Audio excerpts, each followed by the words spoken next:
Hello, and welcome to Hold the Pass, a podcast all about sharing stories, knowledge, facts, and information from all corners of the motorsport world. My name is Misha. And my name is Fatima. And today we are coming to you with a little bit of a different episode. We've been at it for about 3 months with this podcast, and we thought we'd do a little check-in, reflect on what we've learned and where we'd like to see the podcast go, and let our audience learn a little bit more about who is actually behind the mic of this thing. So without further ado, let's get right into it. I'm going to start with one of my favorite questions that we always ask our guests, and throw it to you, Fatima. How are you? How has life been since we've started our little project? I've been good. I've been great. Life has been super hectic. We started our pod right when I got a new job, and I was like, oh, okay. Because remember, I don't know if I feel like you'd remember. Remember when we first started, we were like, okay, perfect. We can just do this on any random time of the day. And then I was like, kidding. I'm working full time. Actually, can't. We have to record all of our episodes either on the weekends or after 5 or on my lunch break. So no, it's so true. Like, I have the benefit of working at home. So for me, it's a little bit more flexible in terms of when I can hop on for like guest interviews and stuff like that. Yeah. But I remember like the first couple of episodes we were like recording in the middle of the day. It was awesome. And then we're just like, okay, now we're this is truly a side hustle. Literally. But like we have like our set schedule for like when we can do like guest episodes, like on when I'm working from home, and then like after work when I go to an office. So like it's been pretty good. Like when I tell people that I'm at full capacity because I'm doing this, I'm working full time, and then I'm also doing my volunteer work with Driven by Us. By the way, if you guys don't know about Driven by Us, definitely check them out because they're an amazing community. But yeah, no, it's been a full first term, I should say. How about you? Yeah, likewise. It's been so much fun getting to do this. And like you said, it's very, very hectic getting into the rhythm of it, especially because I know you've been podcasting for a bit now, but this is my first time actually like getting into a regular podcasting schedule. So it's definitely been, I feel like a lot of the times we're going in blind and like reaching out to guests and stuff and kind of basically going in cold with a lot of the people that we've gone out to, which was so nerve-wracking to begin with. I know. But like you kind of get used to it, right? You're like, okay. Fire out the email. Yeah. Fire out the email. But can I just add on to that before you continue? Honestly, shout out to all of our guests who have come on so far and have said yes, because we have messaged some people that we do not know at all. And they're like, yeah. And I'm like, whoa, you want to be on our little pod? Are you kidding? So yeah, thank you to all of them. We appreciate you guys so much. And truly, you guys have really changed, honestly, my outlook on a lot during this time. So thank you. 100%. I agree. And all of the people that we reach out to, like, they're people that we genuinely want to talk to and admire. It's not like we're just like, oh, I bet they would say yes. Yeah. No, like, these are people that we want to learn from. And I think that's what makes, at least for me, when we're doing the episodes, so much fun. And I hope that you can see that the two of us are having a really good time just like listening to what our guests have to say. We really are. And like Misha said, I have to reiterate that because it truly are people that we really want to talk to, and some of them are just like my delusional hopes. Where I'm like, we will be friends one day. Come on our pod, and then they say yes, and I'm like, oh my gosh, one step closer to being friends. No, it's true. And like we're always vibing with our guests. We're like, do you want to talk for more? Do you want to be my best friend? Actually, no, literally. So, if we've reached out to you and you were on our pod, come hang out with us. Yeah. And if we reached out to you and you haven't responded and you weren't on our pod, it's okay. But like, if you want to be my friend, that's yeah, cool if you just want to, you don't have to come on the pod. You don't have to come on the pod. You can just be our friend. But yeah, no, it's been pretty great. What's something that you've, I guess, learned during this time as a podcaster specifically? As a podcaster specifically, that's a really, really good question. Honestly, I think the biggest thing that I've learned, apart from just the amount of organization that is needed, especially when you're involving guests who have their own schedules and their own responsibilities and things like that. Apart from just the organization, I've really learned how warm and collaborative the motorsport industry is. Like, I think a vast majority of the people that we've reached out to have at least responded to us, if not said yes. Yeah. Which has been so astonishing. Like, it's so easy when you see a podcast as small as ours to be like, psst, right? But it honestly makes me so happy. I agree. But in terms of podcasting specifically, I've learned the importance of the question that you ask. Because you could just like, because you could just have like a famous race car driver and you could be asking them the same thing that you heard in an interview and getting the same kind of answer. But I think what really makes Hold the Past special is we try to kind of go a bit deeper and learn a bit more maybe about the emotional and like introspective side of things. And I think over time, you and I have gotten so much better at nailing down the kinds of questions that we ask. And just getting the flow of the conversation going. Yeah, I agree. I think that's definitely something. Because I remember, I mean, when we first started out, the questions were so hard. Well, one, we definitely limited the amount of questions we're asking our guests. Because our first 3 guests definitely had... I'm so sorry to you guys. We went on and on and on. So thank you for being patient with us. Like, the conversations were great, but like, we took 2 hours of your time and we appreciate it so much. So definitely like learning how to condense, but also asking the important questions is something that I've learned.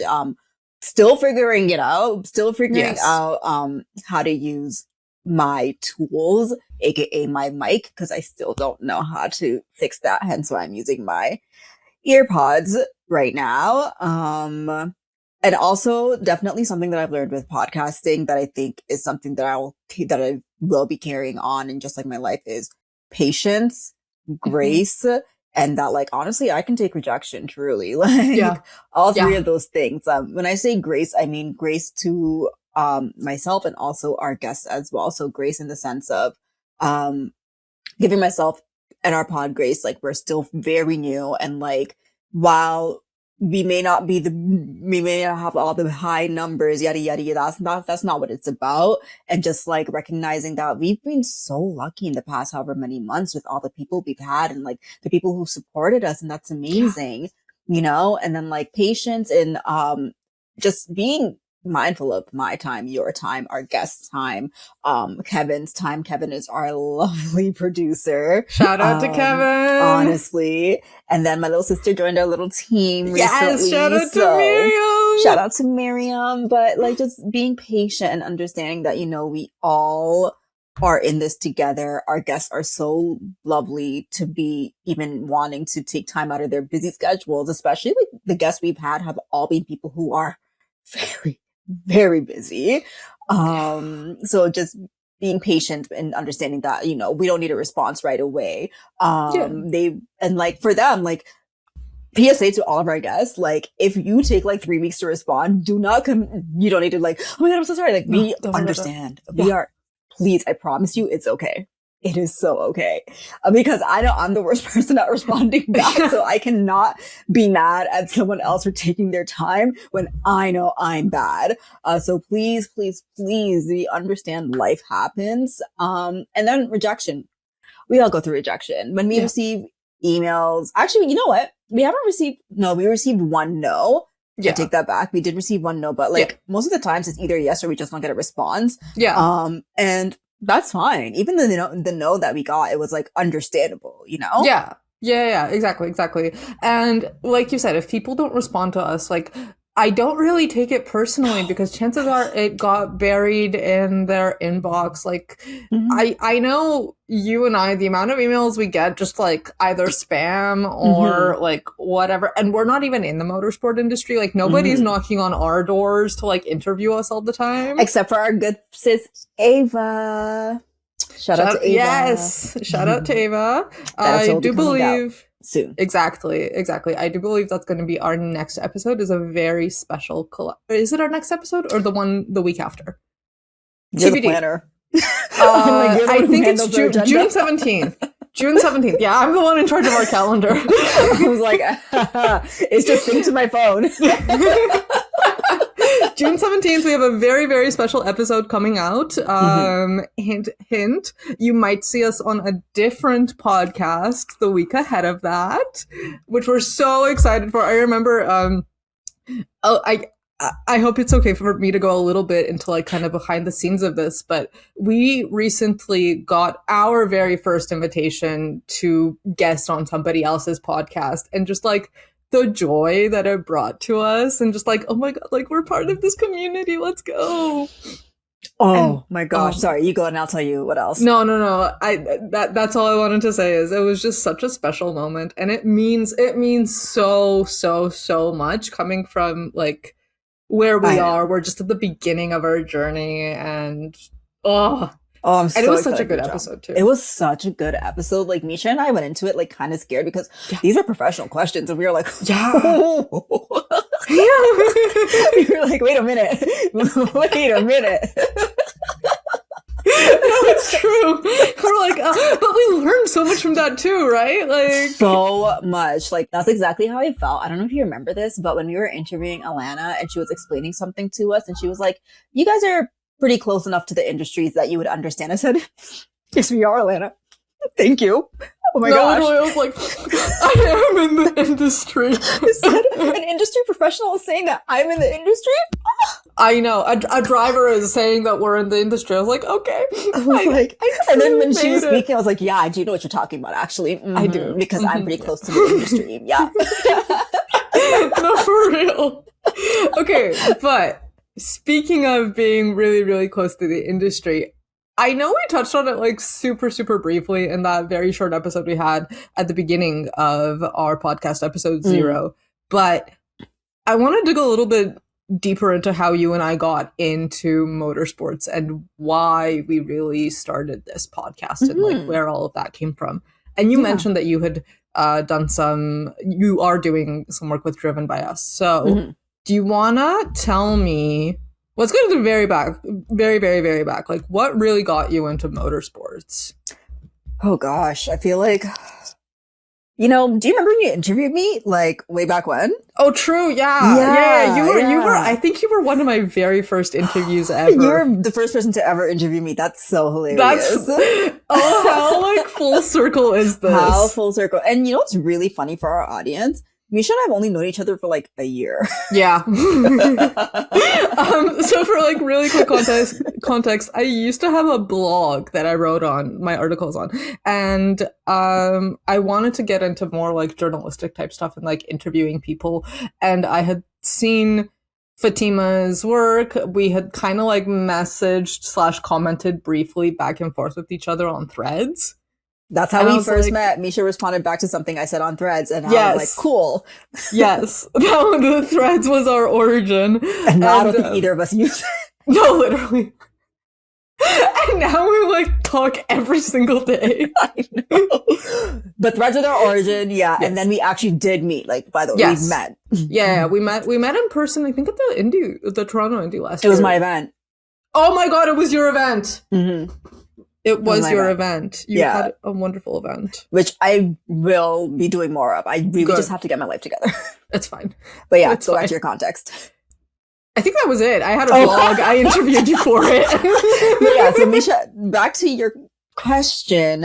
My love for motorsport stems from Fast and Furious. I watched Fast 5 and I was like, in grade 11? Nice. And I was like, whoa.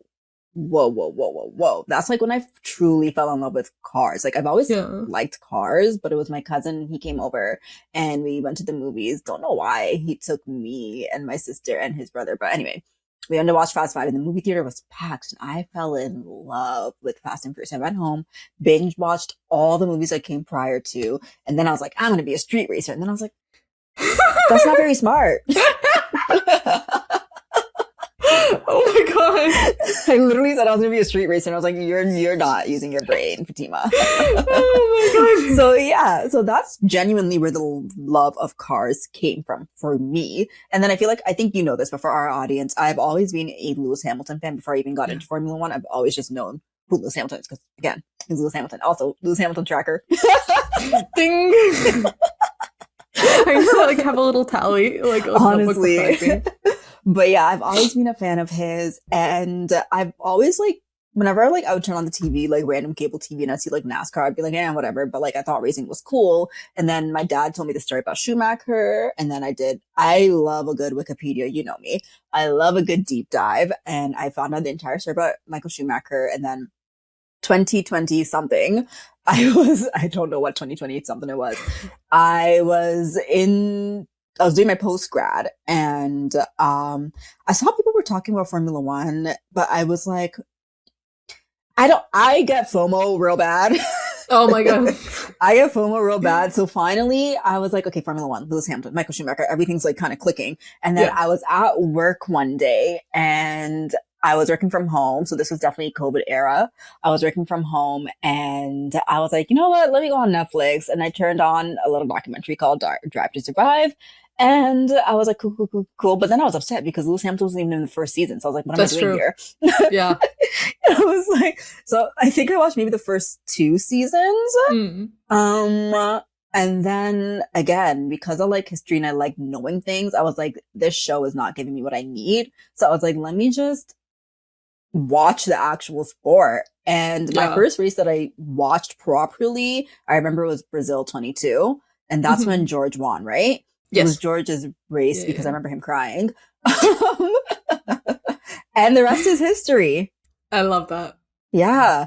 I feel like there was another part to your question, but I can't remember. How'd you get into like working in motorsports? Yeah. Again, it all goes back to the great Lewis Hamilton.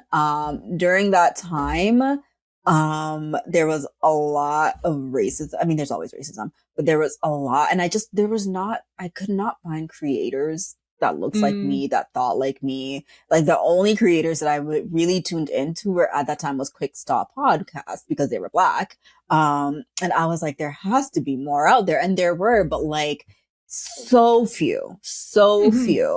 And when I really have something to say, it like eats me up and I just need to release it. So there was so much racism going on. And my first pod video was my phone, voice notes, recording. And that's how I did my very first episode. And I was talking about like what's up with like the recent hate that Lewis Hamilton is getting. And I went through like his history, the racism and everything. And I dropped it and I was like, and that video honestly did pretty well. I went on Twitter, created an account and like I just dropped it into the abyss and like people reposted it and shared it. And that's legit how the race edit started.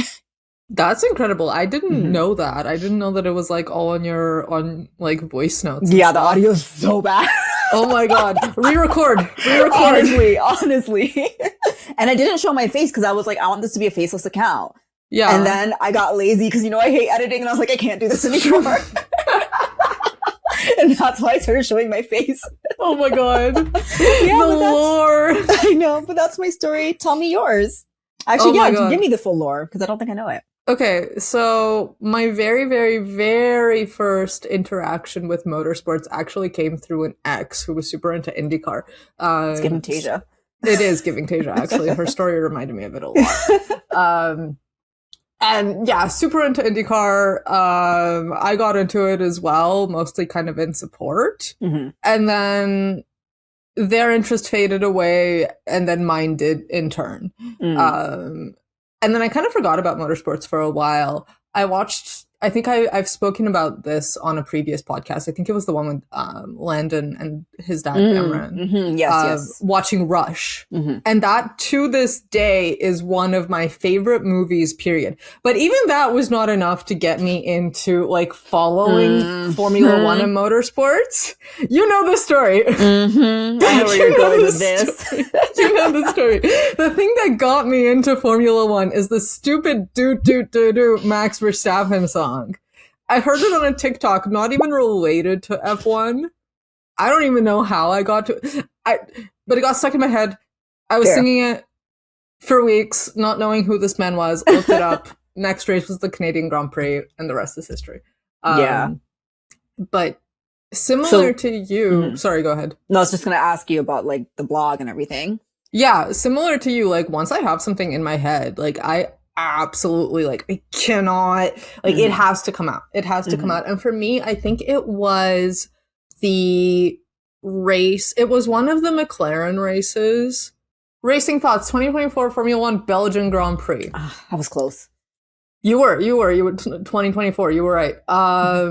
It was wait, no, I'm wrong. Oh, Hungarian 2024 Racing I was Thoughts still close because I said Austria and I was like, yeah. I think that actually puts you even closer. So I wrote, oh god, this thing is so long.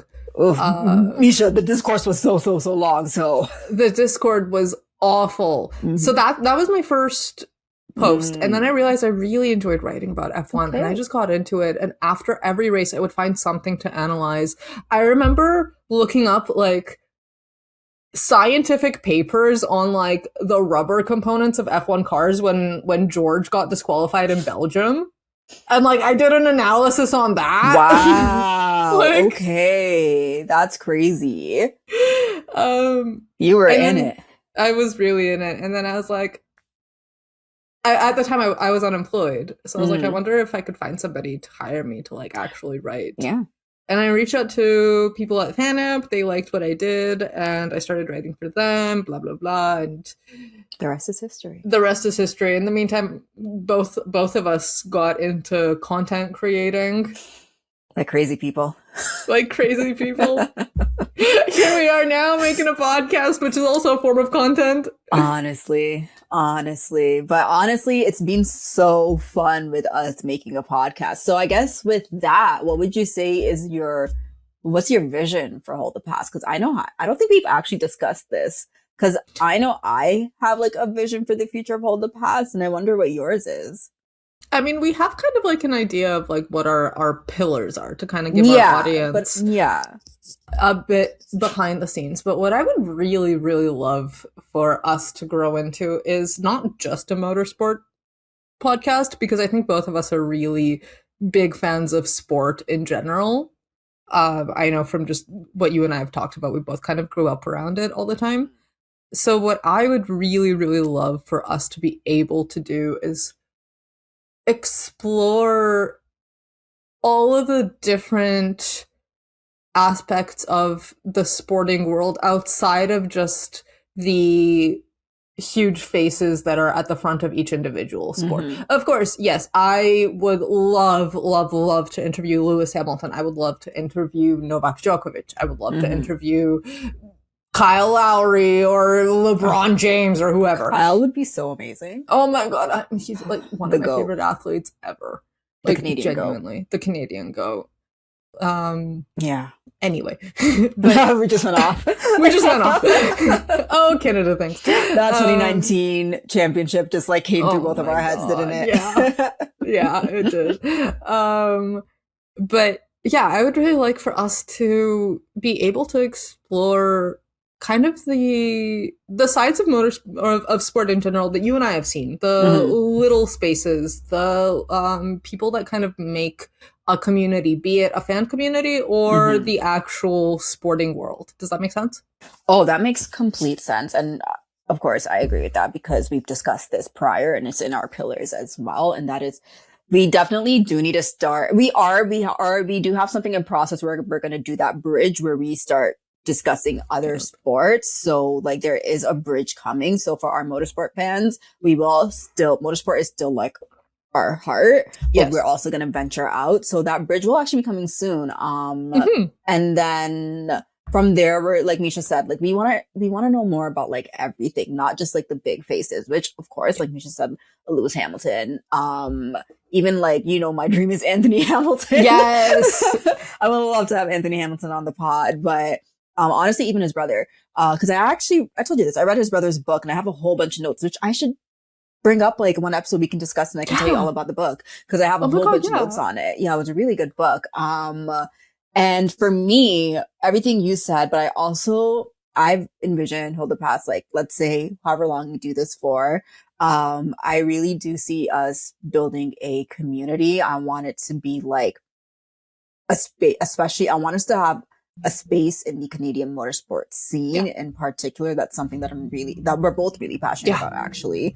And I also kind of like, because I suspect that as we progress and as we continue on, we're going to be taking on a whole bunch of other things. So I think I would love to have like a space where we could bring other people in to hold the past pod, you know, a space where we could, it's not just Fatima and Misha, but there could be like different sects of Hold the Past podcasts, like we could have like people who are focused on one specific sport and, you know, all that. I think that would be truly amazing. And I would love for our Instagram to be more aesthetic, which we're working on. We are. We are. But yeah, that's really like, I really like community building is so important to me. And that is something that I really want to do with Hold the Past. Along with everything else that we're doing as well. I 100% agree with that. And especially the thing that you said about Canadian sports, because I think that our country has produced so many incredible athletes in motorsport, and many of which we hope to interview, a few which we have interviewed. Which is incredible. Like, to this day blows my mind that we got to talk to Ron Fellows and Alana Carter. My gosh. Yeah. I genuinely couldn't tell you how that happened. I mean, that's honestly all Misha, by the way, everyone. Because Misha has the connects, because Misha's so cool. I'm not. So shout out to Misha, truly. But like, even still, like, it's just amazing. Just absolutely amazing. No, for real. And I think that there hasn't really been a clear, at least to me, it doesn't feel like there's been a clear Canadian voice yet. We need that. I mean, I could go into a whole tangent about me and my sisters. We talk about this very much a lot, a whole tangent about Canadian media and the space that we're in right now, because it used to be so good. Yeah. I mean, this is a conversation for outside of the podcast, but like particularly Canadian film and television. Fatima, that's Misha. That's what I'm talking about. Oh my God, the frustrations I feel. Oh, you should come join my family group chat when we talk about it, because we talk about it a lot. Yeah. I'm so down. Adopt me. Yeah. But like you said, that is a conversation for outside of the pod. Yeah. But yeah, like I do think there needs to be like a clear, and there's people that are working so hard for it behind the scenes. There are, like, we see it, like with some of the people that we know, people in my life, even like we see people are working so hard, but I would love to have that space in motorsport, Canadian motorsport. And honestly, I would love to talk to other Canadian motorsport creators and, like you said, athletes, as well as just Canadian athletes in general. Like, imagine if we got freaking Alfonso Davis on our pod. How crazy would that be? That would be so cool. I know. That would be freaking amazing. But yeah, that's my dreams, hopes, and visions for Hold the Past in the future. I know. It's so, fingers crossed. We're manifesting it. We got this. Let's go. We got this. But I also wanted to ask you, you've gotten some really, really cool experiences since you've gotten into the motorsport community. And one that really interests me is your work with Andretti and with Driven by Us. I know the Andretti one was really, really cool. It was so cool. How much can you, as an aside, outside of the episode, like how much of that, I guess, can you talk about? Probably all of it. I was supposed to like make a video with Women in Motorsport Canada about it, but I never did because I did email them. They just didn't respond back to me. Please, I love you guys, Women in Motorsport Canada, by the way. No, it was so cool and so last minute. So, and I think they do this every year. So obviously we were both at the Honda Indy last year in Toronto, and I was already volunteering because I already signed up. I got accepted. I was always going to volunteer. And then when I tell you, I was kind of in a space where I was like, oh, I don't know what I'm doing with my motorsport content. I'm like, I'm just wasting my time, yada, yada, yada. And I went on Instagram randomly. It was such a random time. And I saw a Woman in Motorsport Canada. They made a post and they were looking for, it was for McLaren specifically, the McLaren Indy team. And they were looking for students, people who were, in engineering, specifically like women who were in engineering. And I was like, to shadow the McLaren Indy team. And I was like, not in engineering. I was like, this freaking sucks. But I was like, you know what? I'm going to share this on my story and repost it. Cause I'm like, hopefully someone will see it and like they'll get that opportunity. I was like, that's cool, whatever.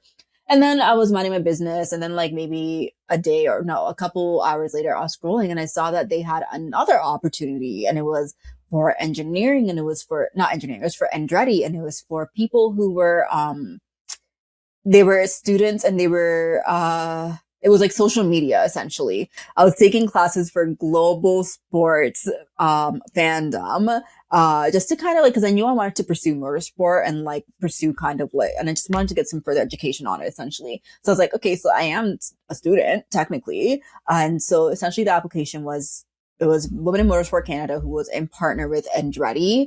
And they do it with Andretti and I think McLaren like every year. They're in partner with Andretti and you just have to kind of like write a little bit about yourself, what it is that you do and why you'd be the right fit for it. And when I would tell you, I was shaking. I was like, oh my God, I hope I get this. Cause like, it's like, okay, the post a lot of people haven't seen it yet. So I was like, let me apply right now. And like, I wrote a whole thing about myself and I sent it to them and I still shared it on my story because I was like, I want people to see this and hopefully they get an opportunity too. And then like the next 2 days, and mind you, this was the week of the Indy, by the way. Oh my God. And so like, the next 2 days, they messaged me and they're like, you got accepted. I was like, oh my God. Freaking out. And I was like, oh crap, but I'm volunteering. I was like, okay, whatever. It's like, yeah. I'm still I was volunteering on the Friday. The Saturday I was chatting with Indy and then I went back to volunteering.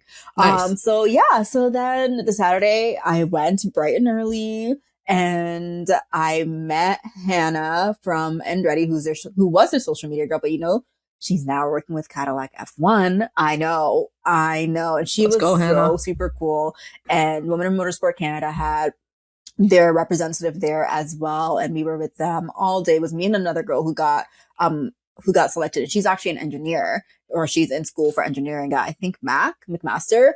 Oh. And she was really cool. And then Andretti gave us shirts, which we were so happy about because McLaren people didn't give the girls shirts when they went. And I was like, come on, McLaren. And I got to go so super close to the cars and learn all about the live ideation of like being a social media manager with an actual motorsport team. I got to go in the Andretti paddock and we got to eat their food and we got to like sit at their section and I got to speak with people who work with Andretti. And it was so funny because I'm like, the funniest thing about it is like, to us, it's like, oh my God, motorsport's like a dream career. To them, it's like just a job. No, literally. They're like, yeah, just a job. They have their regular lives. The people who work there, they have their regular lives with their wives, their husbands, their children, their cats, their dogs, the whole thing. And I was like, that is so funny to me. I'm like, this is so fascinating. I asked for advice and they're like, honestly, what you guys are doing is you guys are honestly on the right track. So the photographer, sorry if I'm yapping. No. The photographer, Alex, he was explaining how he got into it because he was like, motorsport was not in his radar at all. And he was saying how he used to work at a call center, like in a freaking basement, and like he hated his life and he was like so over it, but he used to do like amateur photography. And like, he's like, maybe I shouldn't say this actually. I'll say that to you off camera. Yeah. And he was like, how like he just like submitted his like resume and like by chance they liked it. And here he is. And I was like, honestly, I love stories like that because it's like, I get it when you're in a dead-end job that you hate and you're like, can something just happen? And I love like seeing when it happens to people because I'm like, it's so relatable and it's like, okay, it can happen. We can do this.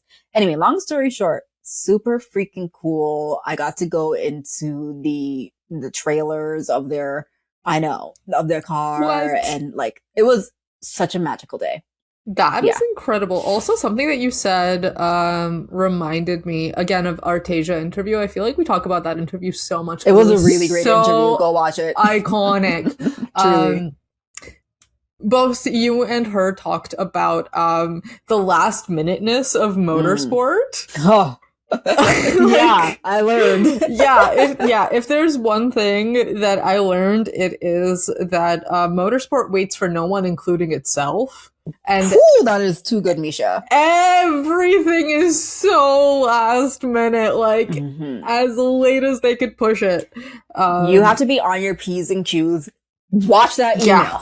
Watch that email. You don't want to miss out on something. But so did that, and I worked with Driven by Us, which I'm so proud of because I've always wanted to. ever since I saw Driven by Us, I've always wanted to be a part of them. I was even going to message them and be like, I know I'm not in the UK, but can y'all accept me into your little program? Oh my God. So I started off as a member, and now I'm officially part of their social media team, which is absolutely amazing. I love being part of something that honestly does mean something to me and for the betterment of it. But yeah, that's my journey in motorsport. And when I tell you, and I'm sure the same with you, when I really sit down and like deep all the things that I've been able to do in such a short amount of time, like with such a small following as well, like honestly, I'm truly grateful for every single thing that I've been able to do in this time. And I hope that we'll get more opportunities to continue on, because we are so passionate about it. And speaking on opportunities, my friend, one thing I really want to ask you about is, and I don't think we actually talked about it, was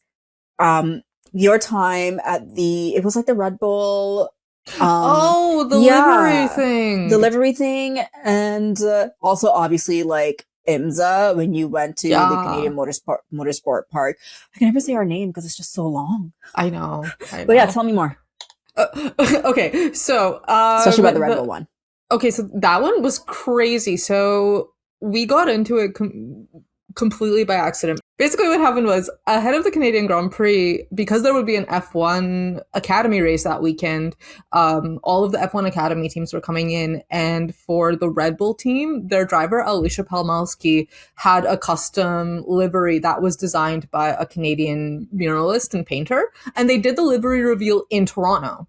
Oh, awesome. So the website that I write for, FanAmp, they had interviewed the girl that does the Pepe Jeans Red Bull collaboration, like the girl in charge of the marketing of that. And they just shot her an email and were like, "Hey, we heard about this, like, can you hook us up?" Hey, closed mouths don't get fed, or whatever that quote is. Right?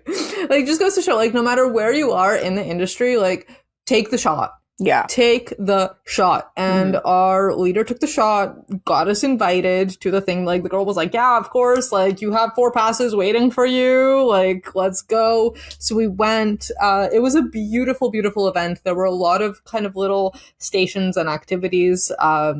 Because one of the partners for Red Bull at the time, I don't know if they still are, I think they are, was Patron. There was like a little Patron station where you could have like an inscription onto like a tiny little like Patron bottle, which I still have. Oh, sick. Yeah. And there was a bunch of little things like that, like little like social media spots where like you could take photos and stuff like that. And then there was a conversation with Alicia and a few other people that either worked with 1Password, who is one of the main sponsors for the team, or a couple of other people that were affiliated with the team as well. They did a little Q&A, first with the moderator, and then opened it up to audiences. I got to ask a question. It was my first time speaking to a driver. Okay. So I have a video of it, because we took a video so that like we could have it for like quotes and stuff. And my voice is just shaking. Oh, you sweet person. But the quotes from that ended up in an article, which was super cool. And then afterwards, we like shyly came up to Alicia. We're like, "Thank you for answering our question." Anyway, she's an absolute sweetheart. Alicia Palmalski, you are so awesome, and congrats on your win in Montreal. She got an amazing win at the Canadian Grand Prix F1 Academy weekend. I think it was the biggest lead. Amazing. In F1 Academy, like, to date. Amazing. Or something like that. Let's go. And the car is beautiful. I love F1 Academy, and like truly, I just love women in sports, especially women in motorsport. Yeah. Just had to say that, by the way. Exactly. No, exactly. And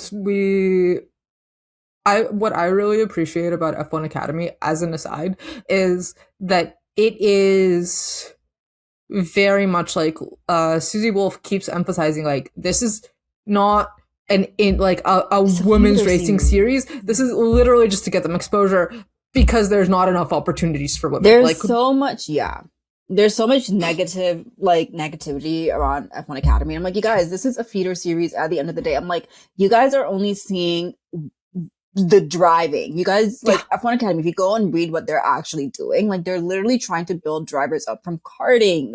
And they're supporting. I'm like, guys, like, I know it's not perfect, but it's something. And it's something that's giving these women, these young girls attention. And it's something that, like we keep saying, or maybe me, because I keep saying this like every episode, Formula One is not the end all be all of motorsport. Like there are other series that are just as reputable that these ladies can race in. And that's what F1 Academy is all about. Truly. That's my belief, at least.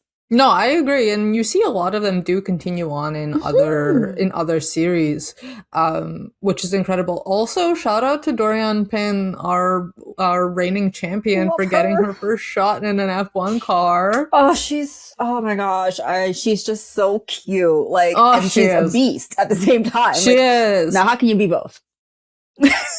Exactly. You can. And they're proving that you can. And then, for IMSA, similar thing. We applied for media coverage at the track. Like, you can, if you look at most races, there is some sort of application to get a media pass. And FanApp applied for it. We got it. We were there. It was really, really cool getting to kind of walk around the paddock from the other side. I didn't get to talk to, no, that's a lie. I'm lying to you. I fully got to interview a few drivers, including Robert Wickens, Canadian legend. Should we get him on the pod? Please. Oh my God. I would love to have more than like a 2-minute conversation with him. We'll try.